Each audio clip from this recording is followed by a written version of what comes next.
Fans de l'OM et d'autres clubs, bonjour à toutes et à tous et bienvenue, c'est Kevin, très heureux de vous retrouver aujourd'hui pour une nouvelle vidéo. On va parler de pas mal de petites choses, bien sûr de l'actualité de l'Olympique de Marseille, mais aussi, on abordera ça en fin de match, le dernier match de Ligue 1 au stade Vélodrome de l'Olympique de Marseille face au stade Rennais, d'une importance capitale, rappelons-le, pour cette fin de saison, une importance capitale également pour une qualification en Europa League, parce que c'est tout ce qu'on peut aller chercher. Mais si on peut aller le chercher, on ira. Et on fera un petit clin d'œil aussi sur l'avenir d'Abid Bey, parce que la conférence de presse, c'est fini. Et je suis en train de faire la vidéo tout de suite après cette conférence de presse d'avant-match entre l'OM et le Stade Rennais. Et Abid Bey a quand même quelque part laissé entrevoir qu'il ne serait pas là la saison prochaine. J'espère que vous êtes prêtes et prêts, bien installés, c'est parti. Et on commence cette vidéo avec cette bombe qui a été lâchée par un média anglais, comme vous pouvez le lire juste ici, The Sun, qui a lâché cette bombe-là concernant l'avenir de Mason Greenwood. L'attaquant anglais va rester à l'Olympique de Marseille. Le média anglais annonce que l'ailier phocéen a refusé des offres de l'Atlético Madrid, du Borussia Dortmund, de la Juventus de Turin pour un potentiel départ cet été. Lui et sa famille privilégient la stabilité en restant à Marseille, tant pour le projet familial que sportif. Grégory Lorenzi, dont on va parler d'ici un court instant, veut en faire le cœur du futur projet marseillais pour la nouvelle ère sous Franck McCourt. Je ne sais pas si on peut prendre cette info-là au sérieux. Malgré tout, j'ai été me renseigner. Ce média-là, anglais, est plutôt sérieux. Ça, c'est vrai, il faut le reconnaître. On sait aussi que l'Olympique de Marseille va avoir des besoins de rentrée d'argent. Est-ce que on va être en capacité de pouvoir refuser une offre assez conséquente concernant Mason Greenwood? Je sais pas. N'hésitez pas à me dire en commentaire ce que vous en pensez, mais moi, ça me semble quand même encore litigieux. Alors, si on le garde, je serai le premier content, mais ça semble quand même délicat, sans jouer la Ligue des Champions, de pouvoir garder ce jeune joueur-là, qu'est Mason Greenwood, et de refuser une offre de transfert assez conséquente pour justement un départ de Mason Greenwood. Donc, affaire à suivre. Mais en tout cas, lui-même aussi, rappelons-le, parce que ça c'est important, il l'avait dit, il se sent bien à Marseille, sa famille y est bien, et il n'avait pas l'intention de partir, contrairement à tout ce qu'on avait déjà pu entendre suite à cette pseudo-crise qui règne depuis quelques semaines là à l'Olympique de Marseille. On verra, rien n'est fait. Mais en tout cas, c'est peut-être une petite lueur d'espoir. Pourquoi pas garder Mason Greenwood la saison prochaine. Ensuite, on peut voir que l'OGC Nice veut compliquer l'arrivée de Lorenzi à l'OM. Pourquoi? Parce que selon Nice Matin, Grégory Lorenzi s'était déjà engagé avec l'OGC Nice en cas de maintien en Ligue 1, avant finalement de changer d'avis et de donner son accord à l'OM. Donc, il va y avoir un conflit entre l'OGC Nice et l'Olympique de Marseille, si l'OGC Nice en tout cas se maintient en Ligue 1. Parce que sur cette dernière journée, Nice peut être amené à descendre en Ligue 2, jouer les barrages ou suivant le résultat qu'ils vont faire. Donc, en cas de maintien, Lorenzi était normalement pressenti pour rejoindre l'OGC Nice, mais si l'OGC Nice descend, logiquement, il n'est plus pressenti pour aller à l'OGC Nice, mais bel et bien pour venir à l'Olympique de Marseille. Mais c'est pas tout. La direction niçoise compte bien se servir de ce document pour faire valoir ses droits compliqués à l'arrivée de Lorenzi à l'OM. Comme on peut le voir, la situation sportive des Aiglons reste actuellement incertaine. Le club niçois pointe à la 16e place du classement de Ligue 1, à égalité avec Auxerre. Cette menace sur le maintien repousserait pour l'instant toute clarification définitive dans le dossier Lorenzi. D'après les informations relayées par Nice Matin, le dirigeant de 42 ans aurait paraphé un document officialisant son futur engagement auprès du club azuréen après près de 10 années passées à Brest. Donc ce qui veut dire que forcément pour l'Olympique de Marseille, il faudra sortir une somme d'argent conséquente ou non, on ne sait pas, mais parce que force est de constater que si Nice se maintient, Lorenzi devrait être sous contrat avec l'OGC Nice, et donc Marseille devrait payer l'OGC Nice pour justement s'attacher les services de Lorenzi. Franchement, on n'avait pas besoin de ça. Mais c'est ce qui risque d'arriver si Nice se maintient. Comme on peut le voir, ça confirme ce que je disais. Alors que plusieurs médias évoquent ces derniers jours un accord trouvé entre Lorenzi et l'OM, le dossier pourrait se révéler plus complexe que prévu. Selon Nice Matin, le dirigeant corse aurait déjà signé un engagement avec le GC Nice. Le quotidien azuréen indique que les dirigeants niçois comptent faire valoir ce document une fois le maintien en Ligue 1 effectué. Une position qui pourrait ouvrir la voie à des discussions juridiques ou financières entre les deux différents partis.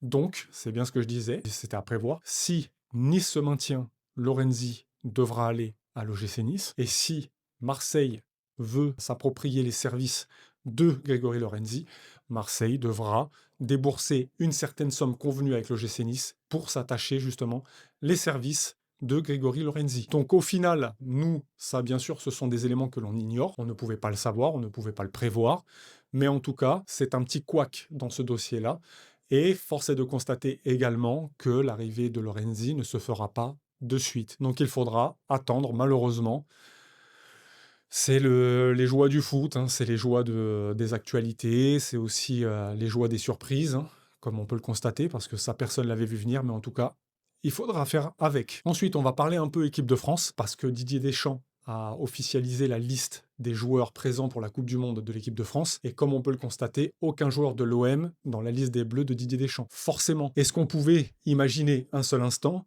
que Benjamin Pavard se retrouverait dans la liste de l'équipe de France? Forcément, non. C'est pas avec ce qu'il nous a montré qu'on s'était dit qu'il pourrait être en sélection nationale pour disputer cette Coupe du Monde. On va faire un petit retour sur les présents, mine de rien. En gardien, on a Mike Maignan, on a Samba et Risser. En défense, on a Digne, Gusto, les frères Hernandez, Konaté, Koundé, Saliba, Upamecano, Lacroix. On a quand même du beau monde en défense. Au milieu de terrain, c'est colossal. Kanté, Koné, Rabiot, Chouameni, Zahir Emery. Rabiot, toujours présent, il faut le dire. Et puis devant, franchement pour moi c'est la Mongolie devant l'équipe de France. Akliouche, Barcola, Cherki, Dembélé, Doué, Mateta, Mbappé, Thuram et Olise. Franchement, quand on regarde cette équipe de France, on a du mal à se dire que quelqu'un pourra venir nous défier. Très sincèrement, c'est une équipe de France de très très haut niveau. Donc hâte de voir ce que ça va donner, parce que la Coupe du Monde c'est pour bientôt. Et puis hâte de voir également jusqu'où on va pouvoir aller avec cette équipe de France-là. À noter qu'en Amérique, les diffusions seront un peu en décalé. On va avoir le droit à des matchs à 10h du matin, des fois même à 8h, je crois. Ça va être assez compliqué de pouvoir suivre tous ces matchs-là, mais on essaiera.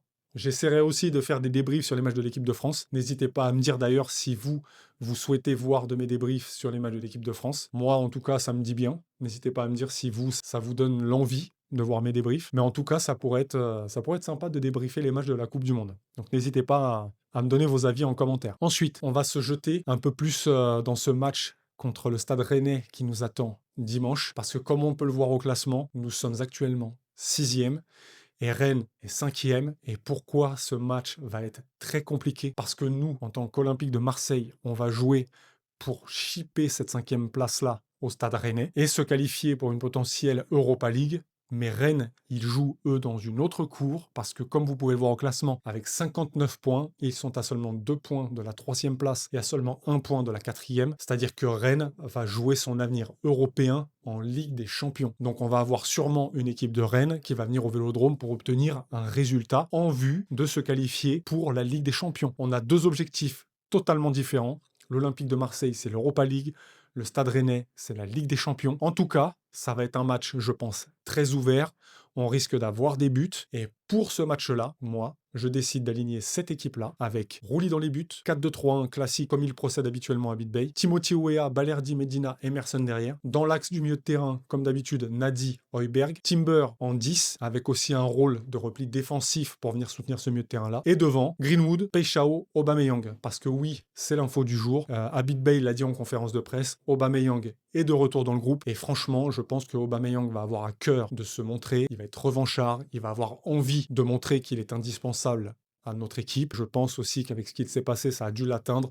Et également, je pense qu'il aura à cœur d'emmener Marseille chercher une qualification européenne. Donc pour revenir un petit peu sur cette conférence de presse-là, parce que je le disais en début de vidéo, Abid Bey, pour ma part, a lancé un message subliminal sur son avenir au sein de l'Olympique de Marseille. Quand un journaliste lui a posé la question de savoir où est-ce qu'il serait l'année prochaine, il a tout simplement dit que lui, son avenir ne l'intéressait pas, que pour l'instant, il voulait se consacrer aux 2 séances d'entraînement qui lui restaient et au match qu'il aura dimanche. Donc, contrairement à ce qu'on avait pu entendre il y a de cela un mois, où il déclarait et il signait fortement que la saison prochaine il sera là, le message n'est plus du tout le même. Il l'a dit aussi plusieurs fois indirectement lors de cette conférence de presse-là. L'important pour lui, c'est de bien finir avec l'Olympique de Marseille et de laisser le club en Coupe d'Europe. Voilà. Donc si on avait un peu de doute sur son avenir, il est sûr et certain que là, il est plus que remis en question. Parce que pour moi, en tout cas, comme il le formule, c'est très clairement un avenir incertain, voire quasiment pas d'avenir du tout à l'Olympique de Marseille. Donc voilà les amis, on a fait un petit peu le tour. Le match de dimanche est un des matchs les plus cruciaux qu'on va avoir à jouer de notre saison. On se doit d'aller participer à cette Europa League là. On se doit de le faire, on se doit d'y aller. On est quand même l'Olympique de Marseille. Une Conference League, je ne cracherai absolument pas dessus, c'est certain. Mais je préfère tout de même jouer quand même une Europa League, surtout qu'on a déjà fait de beaux parcours en Europa League. On est capable de le faire. On verra ce que ça va donner l'année prochaine.